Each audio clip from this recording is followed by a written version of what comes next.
The topic of this video is Medicine Cat tier list. Now I'm not going to be including every Medicine Cat ever, that would be too many, but I will be including all the ones from the modern clans, most of the ones from Super Editions, and only Mothflight from Dawn of the Clans, and no Frostpaw or Whistlepaw because they're basically still babies. I'm judging based on impact as a Medicine Cat, and also just how much I like them. I'm going to be keeping things relatively short for each cat, so please tell me in the comments if there are any cats you want to see full videos on. Let's get started. Spotted Leaf. Fire alone could save our clan.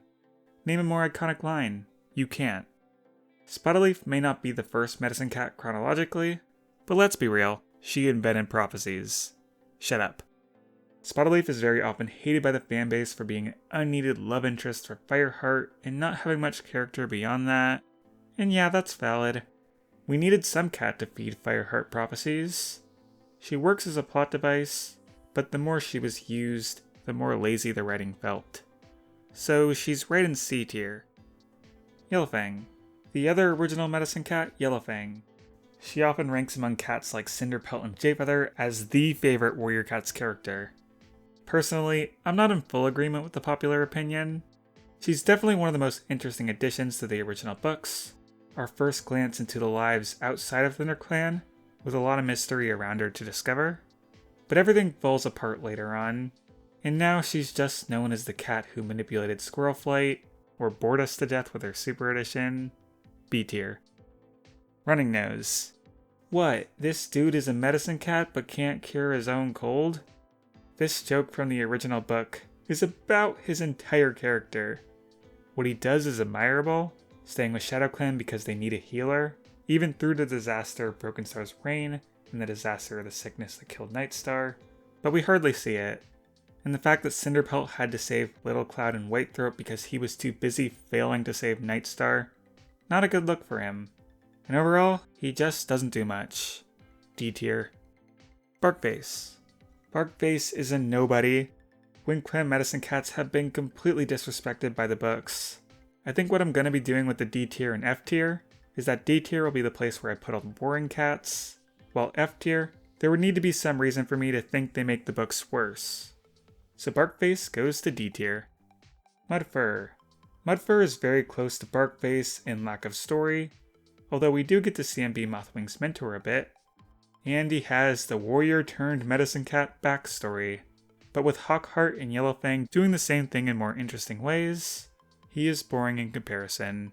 D tier. Cinderpelt.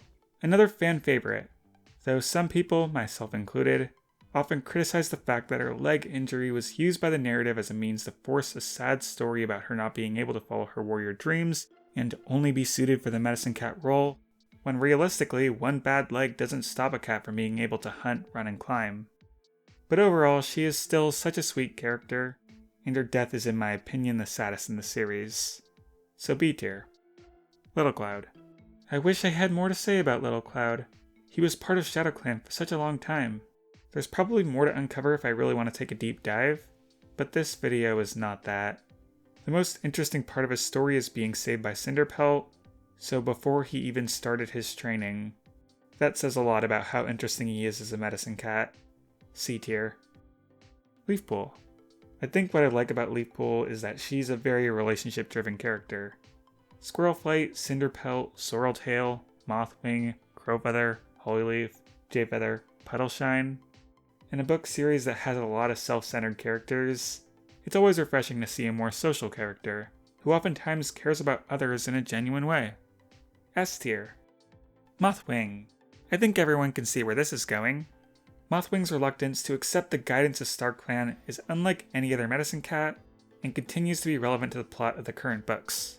She's a rare case of the books showing that having diversity in beliefs is totally valid. S tier. Willowshine.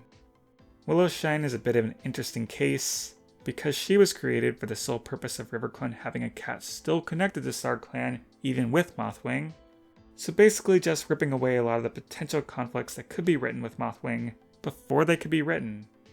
She felt like too much of an easy out for RiverClan in accepting Mothwing as a medicine cat, so much of an easy out that the writing team killed her off in preparation for the story they wanted to tell in A Starless Clan. When a character is killed off not to add to a story, but because they're getting in the way of it, that's a bad sign. F tier. Sorry, girl. Flametail. I appreciate him for being the first non-ThunderClan perspective in the main series, even if only for a few chapters. But unfortunately, he's another one of those cats who doesn't really make a name for himself. His death becomes more of a source for Jayfeather drama and Ivypool drama than it does for just being sad he's gone. So unfortunately, I think he's only good enough for C tier. Jayfeather. Personally, I think Jayfeather is better disability representation than a cat like Cinderpelt. Not perfectly, Spotted was a little too pushy, but most of the time Jaypaw was given his own agency in deciding between Warrior and Medicine Cat, and was allowed to voice his frustrations. And beyond that, blind representation is amazing, and his attitude spices things up sometimes. S tier. Kestrelflight, a cat just as boring as his mentor. D tier. Echo Song. For as boring as those first two SkyClan Super Editions could be at times, there were a couple characters that were enjoyable. Echo Song is not one of them. Echo Song fell into the trap of her character just being a SkyClan Medicine Cat because SkyClan needed a Medicine Cat. She's just not exciting. D tier. Frecklewish. Very similar situation to Echo Song, except that she is also a Daylight Warrior. Well, Daylight Medicine Cat. I liked all the kitty pets in SkyClan. So, C tier? Goosefeather. Because of his novella, Goosefeather has a more elaborate story than most Medicine Cats, and his character does good to call out the flaws of StarClan and how their special gifts aren't always that.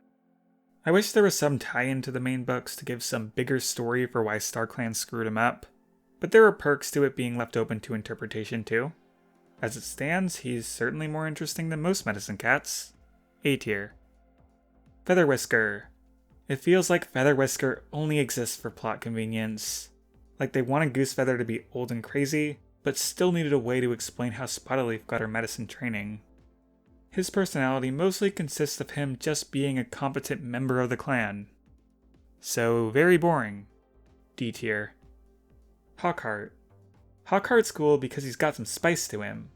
Killing Moonflower, maybe a little much, but destroying Medicine Cat supplies is also too much. So it's morally gray depending on how aggressive Moonflower was. Beyond that, well, he's not around a lot, considering a portion of Telstar's revenge is spent outside clan territory. I'll say C tier. Sagewhisker. You would think Yellowfang's mentor should be so interesting, but no, she's very forceful in the idea that because Yellowfang has this gift from StarClan, that she must be a Medicine Cat. So as the reader, you just end up not liking her that much, and it makes Yellowfang's decision to follow medicine so much more forced. F tier. Brambleberry.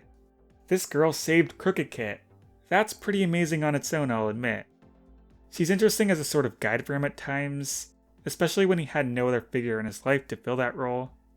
She doesn't do a whole lot in the way of being her own character outside of looking after him, but her name is cute. The alliteration. 2 B's? Let's give her a third, put her in B tier. Mothlight. Mothlight's story just really wasn't my thing. The entire second half of that Super Edition was supposed to be the explanation for why Medicine Cats can't have kits. And then the situation was just her not getting enough help, either in medicine duties or kit care. It's like they're trying to say that women who are doctors shouldn't have kids because their job demands too much responsibility. I know they're not, but that's what it feels like. In real life, especially a doctor, would have some combination of maternity leave or ability to hire babysitters. The fact that they would take a WindClan problem and put the blame on Mothlight for having kits? Yeah, F tier story. Alderheart. I go back and forth on how much I like Alderheart. I don't think he should be a Medicine Cat. Every problem he had in warrior training was just him being young and anxious, and were more than improved upon as he got older. I made a video on it. The whole forcing a cat to be Medicine Cat plot has been done enough times at this point that it was really tired. But beyond that, he is saved because I like him as a character. He's a bit relatable, and the Vision of Shadows story arc as a whole was well written. His relationships with Twigbranch, Needletail, Jayfeather, they were interesting to follow. A tier. Puddleshine. I'm a little mixed on Puddleshine. On one hand, I'm not super attached to him, but I must admit the situation they wrote for him was interesting. Basically being thrown into the Medicine Cat role, not by StarClan manipulation like the usual, but by ShadowClan being very desperate after the loss of Little Cloud. Looking back, he really just took it like a champ, and he really grew into the role. They do make him a little mean for no reason in Darkness Within, but that's just one book. I'll say B tier. Fidget Flake. Aside from having a fun name, Fidget Flake is a nothing cat. The most he has is Sky, D tier. Shadowsight. I think I'm about to make some enemies, but hear me out. Shadowkit starts off as a cat who gets seizures for having supernatural visions, so that's already a terrible stereotype to associate with such a disability. His personality is just being a relatable anxious cat under a lot of pressure, which we already got with Alderheart in the previous arc, and Frostpaw in the following arc, so he's not unique. And his ending is just kinda sad. He learns he has no StarClan connections, setting the precedent that it's some sort of innate trait, which contradicts Medicine Cat stories as recent as Petalshine and as far back as Cinderpelt, where it's clear it's supposed to be a skill a cat can pick up in spite of a predetermined destiny. I could go on, but I already have in the past. I think Shadowsight is an F tier Medicine Cat. And that's the list. Of course, these are just my opinions. Feel free to yell at me if I disrespected your favorite cat, and let me know if you want to see any full videos on any of these cats. Alright, bye everyone!